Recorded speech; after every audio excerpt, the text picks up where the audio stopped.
విశేషమైన ఆశీర్వచనం ఆశువుగా అందజేస్తున్నాను. హనుమాన్ దీక్షిత శ్రీమాన్ హనుమత్తుల్య కర్మవాన్.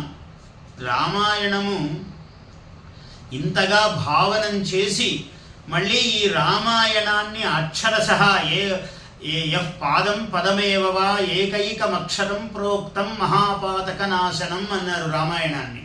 అటువంటి రామాయణాన్ని వారు మొత్తము వ్రాతతో, తమ చేతి వ్రాతతో రాయటం అన్నది ఇప్పుడు అయోధ్య